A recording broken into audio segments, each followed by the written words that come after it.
Bonjour, c'est Jules Lavie pour Code Source, le podcast d'actualité du Parisien. Le samedi 23 septembre 2023, dans le Bas-Rhin, une adolescente de 15 ans, habitante de la commune de Plaine, a disparu mystérieusement. Elle marchait le long d'une route, elle comptait prendre un train pour Strasbourg. Elle n'est jamais arrivée à la gare. La justice travaille sur la piste d'un enlèvement et à ce jour, le ou les auteurs de cet enlèvement n'ont pas été retrouvés. Nous avions déjà consacré un épisode de Code Source à cette disparition le 31 octobre. Nous avons souhaité y revenir pour faire un nouveau point sur l'enquête. Il y a eu de nouveaux éléments, mais nous allons redonner l'ensemble des informations importantes pour comprendre l'affaire. Ce podcast est raconté par Louise Colcombé du service police-justice du Parisien.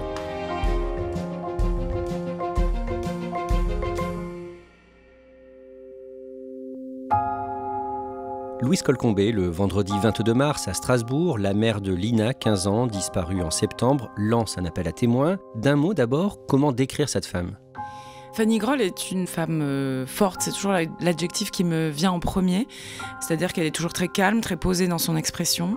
Physiquement, c'est une femme fine, cheveux blonds, très déterminée en fait à pouvoir aider comme elle peut sa fille. Et donc elle dit quoi ce jour-là devant les journalistes ? Elle va demander plusieurs choses, mais notamment cette petite contribution qu'elle peut faire en fait pour aider les enquêteurs, c'est-à-dire de demander à des gens, des témoins, qui auraient pu voir quelque chose, qui auraient omis de le dire, qui n'oseraient pas, qui veulent pas avoir d'ennui, de surtout contacter les enquêteurs et de leur en faire part parce que tout peut changer. Il est jamais trop tard pour bien faire. Alors vraiment, j'encourage toutes les personnes qui ont des choses à dire, à témoigner, ou des choses peut-être qu'ils se souvenaient pas.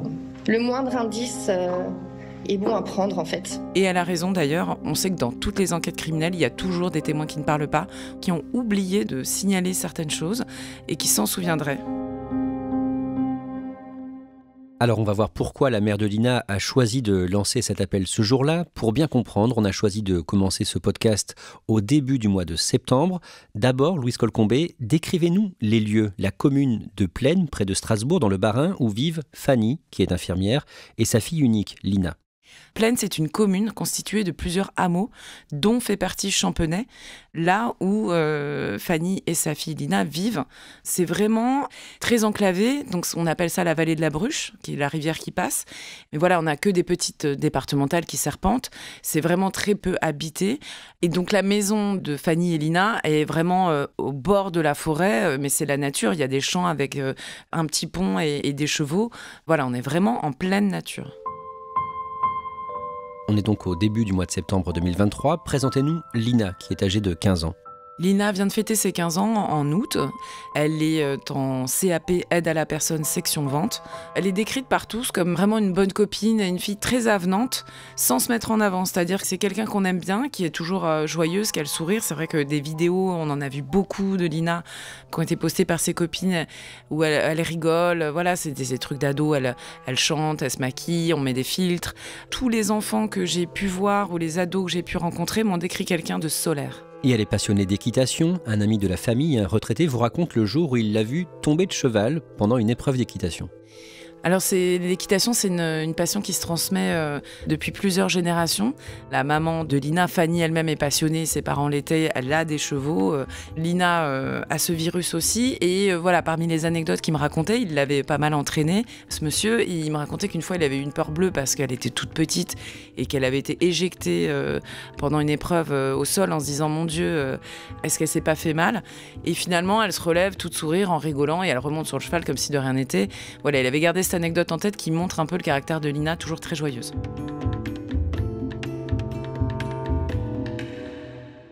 Lina a un petit ami prénommé Tao qui a 19 ans et le samedi 23 septembre, en fin de matinée, elle doit aller le retrouver à Strasbourg. Elle veut prendre un train, c'est à peu près le seul moyen d'aller à Strasbourg. De toute façon, elle doit aller à Saint-Blaise-la-Roche, donc cette petite commune juste à côté de Plaine. Et elle doit retrouver Tao. Ils ont convenu de manger ensemble et de faire les courses et de rentrer plus tard en voiture parce que Tao a 19 ans et il est motorisé. Donc elle se prépare le matin, elle se fait jolie. Sa mère raconte qu'elle la voit dans la salle de bain et qu'elle lui dit « Oh là là, je suis en retard ». Elle est toute contente en fait, un peu excitée d'aller retrouver Tao qu'elle connaît depuis peu, donc c'est le début, elle est tout feu tout flamme. Et Lina donc sort de chez elle, il est environ 11h15, elle marche sur cette grande route, la RD 350, bordée de pins, il n'y a pas d'habitation, elle est en pleine nature. Tao va se rendre compte, parce qu'il s'envoie beaucoup de messages, des messages instantanés par des applications, qu'à un moment, elle ne répond plus. Et il commence à s'inquiéter, et en fait, il ne va jamais la voir arriver à la gare de Strasbourg. Quel est le dernier message qu'il a reçu d'elle ? Il est environ 11h20, un petit message vidéo en fait, elle se filme façon selfie, elle est en train de marcher, elle lui montre sa tenue, elle lui dit qu'elle est contente d'arriver. Là, elle est vêtue d'une longue robe grise qui arrive jusqu'aux chevilles, de baskets montantes de marque Converse et d'une doudoune blanche. Tao et la mère de Lina comprennent tout de suite qu'il se passe quelque chose d'anormal. Le train doit arriver à 12h, 12h03 pour être précis, en gare de Strasbourg. Et dès 11h20, il se dit que quelque chose ne va pas parce qu'elle ne lit plus ses messages, il n'en reçoit plus, c'est un peu silence radio. Il va quand même attendre que Lina arrive à la gare. Le train doit arriver à 12h03 en gare de Strasbourg. Elle n'en descend pas. Il fait le tour de la gare, il se rend compte qu'elle n'est pas là. Il avertit immédiatement Fanny Groll, la maman de Lina.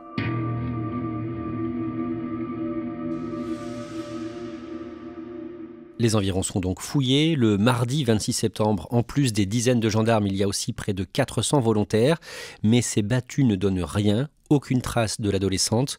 En revanche, Louise Colcombé, plusieurs témoins disent l'avoir vue sur la départementale. En fait, le dernier signe de vie qu'on a de Lina, ce sont la vidéo qu'elle a envoyée à Tao et ses témoins visuels qui la voient marcher sur cette route. Et il y a un témoin qui est particulièrement précis, c'est l'ancien maire de Plaine, Jean-Marc Chipon, qui lui, en fait, a la particularité d'être passé 2 fois sur cette route, c'est-à-dire à l'aller, il la croise. Il la voit d'ailleurs en train de faire une sorte de selfie, sans doute la vidéo qu'elle envoie à Tao, puisque les heures correspondent. Et lui, il repart chez lui parce qu'il bricole et il a oublié un outil important. Il fait vraiment un aller-retour, il revient et au retour, il la voit pas. Et immédiatement, il se dit, c'est pas possible, elle marche vraiment très vite parce que j'aurais dû la recroiser. Elle n'a pas pu encore dévier de cette route. Et cet homme, l'ancien maire de la commune, va pouvoir donner un témoignage vraiment précis aux enquêteurs. Oui, parce qu'il a la particularité de posséder des caméras de vidéosurveillance qui sont postées sur sa maison. Et donc, il va pouvoir dire aux gendarmes, moi, je suis repassé chez moi chercher l'outil à telle heure. Il est à ce moment-là 11h22 et 48 secondes. Et quand il en repart, il est 11h23 et 38 secondes. En gros, il est resté moins d'1 minute. Il est resté 50 secondes chez lui. Il faut compter 2 à 3 minutes pour rejoindre la route. Donc, c'est assez simple de se dire que Lina s'est évaporée en l'espace de 5 minutes, environ entre 11h20 et 11h26. Et 11h22, c'est l'heure à laquelle son téléphone portable est coupé. Effectivement, le timing, il colle d'autant plus qu'on a cet autre élément très inquiétant. C'est que le téléphone, qui est vraiment l'instrument dont Lina se sert comme tous les ados en permanence, brutalement, il cesse d'émettre à 11h22. Il n'y a plus de traces de Lina à ce moment-là, on ne peut plus la géolocaliser, on ne sait plus où elle est, ce qu'elle fait. Tout ça est très inquiétant parce que ça se passe vraiment dans une fraction de seconde. Louise Colcombé, dès les premiers jours de l'enquête, une autre adolescente tient à dire aux gendarmes que le comportement étrange d'un homme à bord d'une voiture lui a fait peur récemment. Cette jeune fille raconte le lundi, en fin de journée, elle a vu un homme la klaxonner, passer devant elle, quelqu'un qu'elle ne connaît pas, parce qu'il faut se remettre dans ce contexte de petits villages ruraux où tout le monde se connaît les marques de voitures, etc. Et donc 3 jours plus tard, toujours dans le village de Plaine, elle descend pour aller chercher son bus scolaire. Et là, elle a un homme, même voiture, qui la suit. Elle a l'impression qu'il la suit, elle est seule, il n'y a pas âme qui vive autour d'elle, il fait nuit. Elle arrive jusqu'à l'endroit où elle doit prendre le bus. Et cet homme, en fait, va esquisser un mouvement comme s'il sortait de sa voiture pour essayer de l'attraper. Elle court tout en appelant son père, paniqué au téléphone, qui lui dit de rentrer dans une maison, il n'y en a pas, etc. Finalement, elle rejoint l'arrêt de bus. Et là, elle voit cet homme qui est garé, qui n'est pas parti et qui la regarde depuis sa voiture un peu au loin. Elle va donner un modèle, elle va parler de Xantia grise. Et heureusement pour elle, le bus arrive et elle monte dedans. Et voilà. Ça, c'est le jeudi matin. Lina disparaît le samedi. Donc, évidemment que ce témoignage va être pris très au sérieux et être analysé pour voir si on n'a pas affaire à un prédateur sexuel. Cette adolescente, elle a 13 ans, c'est une amie de Lina et elle lui ressemble. Oui, son père, en fait, qui était là quand je l'ai rencontrée aussi, me disait ce qui me trouble, c'est qu'en fait, ma fille ressemble comme 2 gouttes d'eau à Lina. Et c'est vrai, de dos, on peut totalement les confondre. Et donc, ce que lui s'est dit, c'est est-ce que ma fille était visée ou inversement, est-ce que Lina était visée et est-ce que l'une n'a pas été prise pour l'autre ?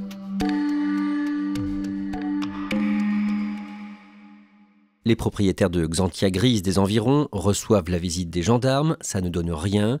Louise, un autre habitant, dit avoir vu Lina à ce moment-là à bord d'une voiture et il parle d'une Renault, une Clio. Un autre témoin, Robert, qui vit aussi à Plaine sur le hameau de Champenoise, celui où vit Lina, lui dit l'avoir vue un peu plus tard, pas loin de midi. Elle est à bord d'une voiture passager, une Clio bleu sombre, qui part pas du tout vers la gare de Saint-Blaise-la-Roche, mais dans la direction opposée, plutôt vers Strasbourg. Un autre élément d'enquête, dont on ignore la nature, mais on croit savoir que c'est des éléments de vidéosurveillance, permettent de penser que cette voiture a été vue dans le créneau horaire fatidique. Donc en fait, tous les propriétaires, ou presque, de Clio bleu du coin, vont être ou perquisitionnés, interrogés, leur voiture examinée, parfois par la police scientifique, mais il y en aura d'autres au fil des mois, comme en témoignent les habitants. Toutes ces vérifications ne donnent rien. En tout cas, Lina a disparu en l'espace de quelques minutes. Clairement, la piste des enquêteurs, c'est qu'elle a été enlevée. Une fugue est exclue. La fugue ne tient pas parce qu'elle aurait donné signe de vie. Et puis surtout, ça se passe en l'espace de quelques minutes, à un endroit qui est quand même relativement passant. La seule question qui reste, c'est de savoir si elle est montée de gré ou de force dans une voiture. Est-ce qu'on l'a forcée ou est-ce que c'est quelqu'un qu'elle connaît qui aurait pu lui proposer de la rapprocher de la gare? Ça, c'est vraiment la question, mais c'est évident aujourd'hui qu'on est sur une piste de l'enlèvement. Louise Colcombé, le jeudi 28 septembre, vous rencontrez pour la première fois la mère de Lina avec d'autres journalistes. Dans cette situation dramatique, elle est comment avec vous? Il y a de nombreux journalistes, on est en pleine campagne, on est tous un peu à passer ou à carrément pour certains faire le pied de grue devant sa maison. Elle choisit de s'exprimer pour parler de sa fille, parce que ça lui fait du bien, je pense. Je me bats, je lâcherai rien. Et ça, c'est une certitude, jusqu'au bout. Et aussi pour demander déjà, à ce moment-là, de faire taire certaines rumeurs malveillantes, en tout cas pour appeler la population à soit apporter un témoignage utile, ou se taire, en tout cas ne pas se perdre en conjectures qui peuvent polluer l'enquête, faire perdre du temps précieux aux gendarmes. Et donc elle demande à travers les journalistes de se concentrer, de respecter aussi un peu sa douleur à elle et celle de Tao.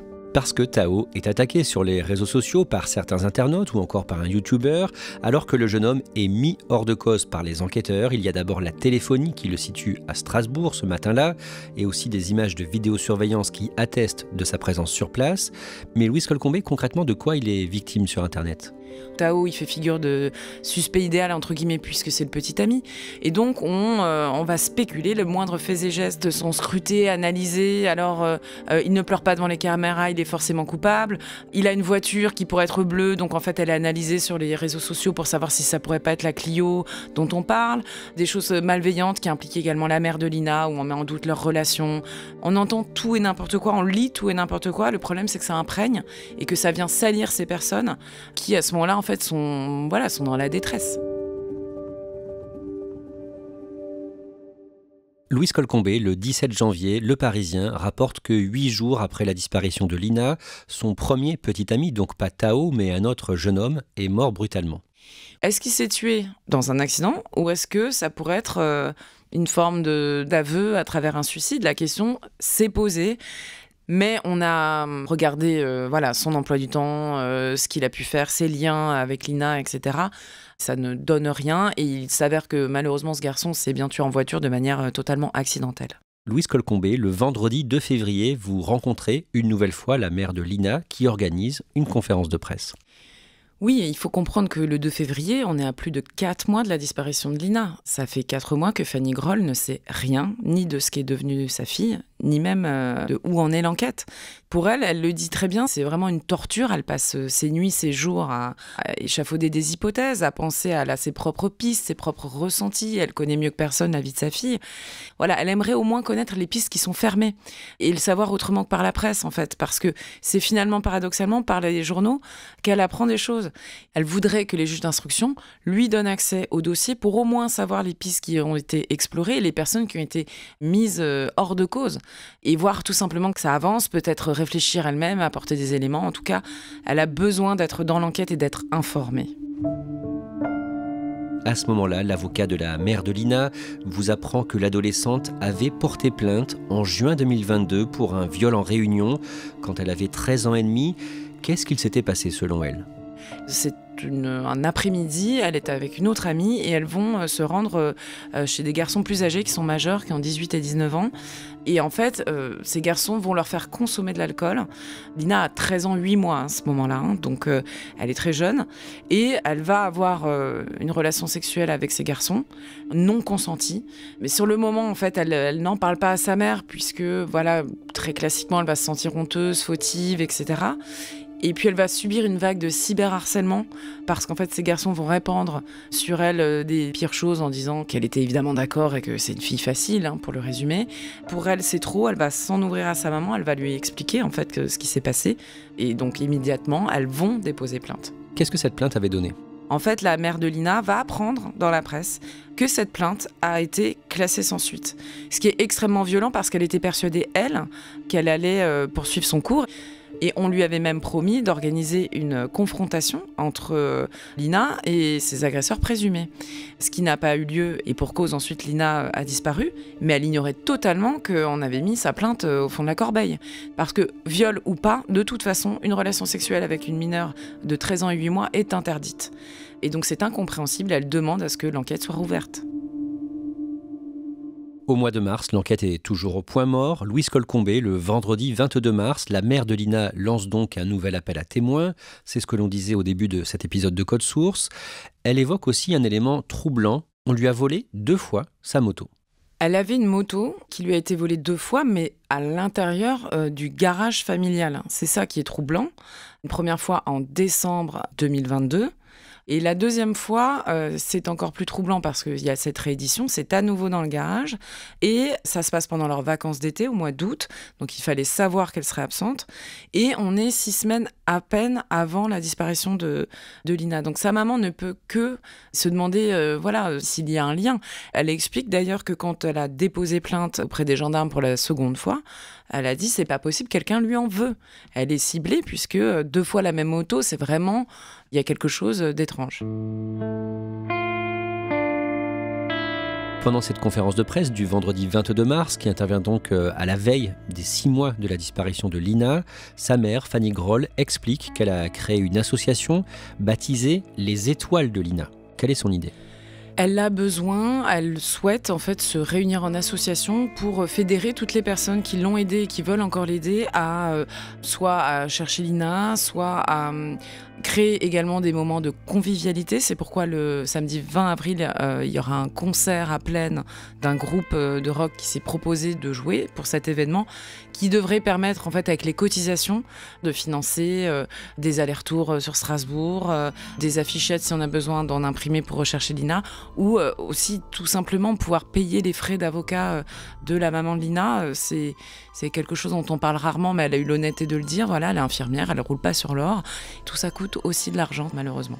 Le lundi 25 mars, un lac est encore fouillé. Ces nouvelles recherches n'apportent aucun indice. Le lendemain, le mardi 26, 3 personnes sont placées en garde à vue, mais ces 3 auditions ne donneront rien. Les 3 personnes sont laissées libres. Louise Colcombé, Fanny Groll, la mère de Lina, elle vit un cauchemar absolu aujourd'hui. Ça fait vraiment 6 mois qu'elle ne sait rien. On se demande presque, quand on la voit, comment elle tient debout.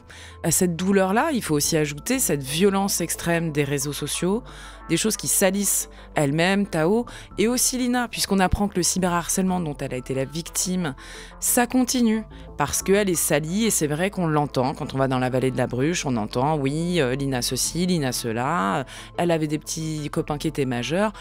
Avec ce sous-entendu odieux, finalement, elle l'a un peu cherché. Voilà, c'est la faute de la victime. Et ça, c'est insupportable pour cette maman. Elle ne sait pas où est l'enquête. Elle ne sait pas si sa fille est vivante. Et en plus de ça, sa mémoire est déjà salie. Et ça, c'est vraiment la double peine pour elle.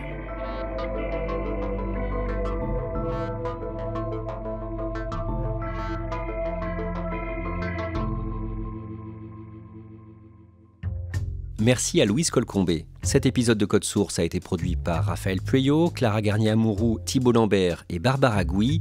Réalisation, Pierre Chaffanjon.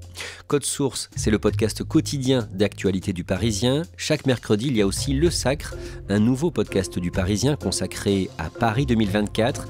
Confidence de médaillés d'or olympiques et paralympiques au micro d'Anne-Laure Bonnet. Et puis n'oubliez pas Crime Story, une grande affaire criminelle chaque samedi, présentée par Claudia Prolongeau avec Damien Delsoni.